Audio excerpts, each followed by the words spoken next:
এবার এই 3 নাম্বার, একটি সমদ্বিবাহু ত্রিভুজের পরিসীমা 16 মিটার। সমদ্বিবাহু ত্রিভুজ মানে দুইটা বাহু সমান। যে ত্রিভুজের দুইটা বাহু সমান আর একটা অসমান তাকে সমদ্বিবাহু ত্রিভুজ বলে। তাহলে ওই ত্রিভুজের দুইটা বাহু কী হবে? দুইটা বাহু সমান হবে আর একটা অসমান হবে, দিয়ে ওই তিনটা বাহু যোগফল হবে কত? 16। পরিসীমা মানে কিন্তু তিনটা বাহুর সমষ্টি, মানে ওই ত্রিভুজের তিনটে বাহু সমষ্টি 16 মিটার। এর সমান সমান বাহুর দৈর্ঘ্য, বুঝছি, এর যে সমান সমান বাহু আছে না, ওই সমান সমান বাহুর দৈর্ঘ্য হবে ভূমির, অর্থাৎ ভূমি যা হবে তার এর 5/6 অংশ দিয়ে বলছি যে হলে ত্রিভুজটির ক্ষেত্রফল নির্ণয় করো। তাহলে আমাদের এই অঙ্কে আগে ধরতে হবে ভূমি। হ্যাঁ, ভূমি হবে এক্স, আর ওই এক্সের সাথে এর করতে হবে 5/6 এর করলে যে ফলাফল পাবো 5x/6 পাবো, ওইটা হবে সমান সমান বাহুর দৈর্ঘ্য। তাহলে এ বি সি একটা ত্রিভুজ, এই এ বি সি ত্রিভুজের এ বি আর এই এ সি এই দুইটা সমান সমান বাহু, মানে এই বাহুর মান সমান। আর ভূমি কি? ভূমি বিসি। তাহলে ভূমি আমরা ধরে নিয়েছি ভূমি কি? এক্স। তাহলে ভূমির মান হচ্ছে এক্স, এক্সের সাথে ওই 5/6 এর করলি 5x/6 হয়। তাহলে সমান সমান বাহুর দৈর্ঘ্য 5x/6। তাহলে এই 5x/6 এটা এটা আর এই এক্স, এই তিনটা যোগ করলে কী হবে বলো?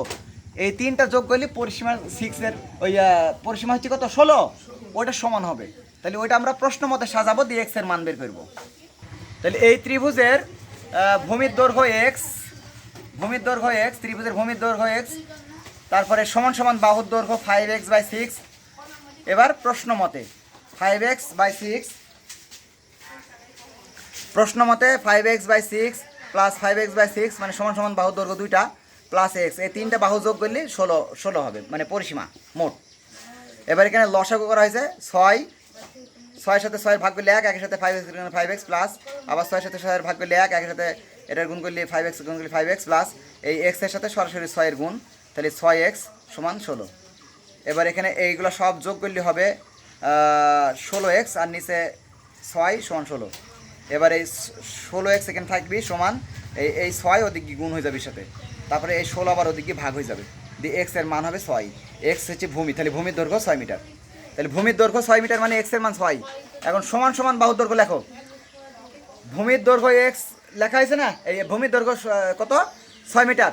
এবার লেখো সমান সমান বাহুর দৈর্ঘ্য 5x/6, দিয়ে এক্সের জায়গায় এক্স এর মান বসাবা। তাহলে সমান সমান বাহুর দৈর্ঘ্য 5 × 6/6, এবার 6 কেটে যাবে 5 থাকবে, সমান সমান বাহুর দৈর্ঘ্য হবে 5 মিটার। সমান সমান বাহুর দৈর্ঘ্য, সমান সমান বাহুর দৈর্ঘ্য। তাহলে আমরা সব বাহুর মান পেয়ে গেছি। এবার আমরা সমদ্বিবাহু ত্রিভুজের ক্ষেত্রফলের সূত্র লিখব। তাহলে আমরা জানি সমদ্বিবাহু ত্রিভুজের ক্ষেত্রফল সমান b/4 √4a² - b²। এখন বি হচ্ছে ভূমি, তাহলে ভূমি ভূমি/4, তারপর √4 সমান সমান এ হচ্ছে সমান সমান বাহুর দৈর্ঘ্য মাইনাস এটা ভূমি।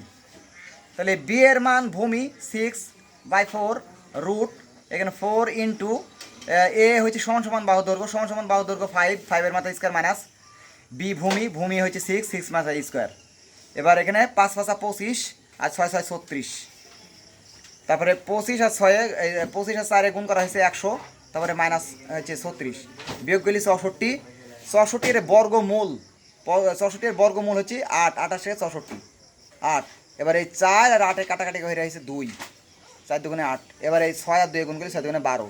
তাহলে সমদ্বিবাহু ত্রিভুজের ক্ষেত্রফল হচ্ছে 12 বর্গমিটার।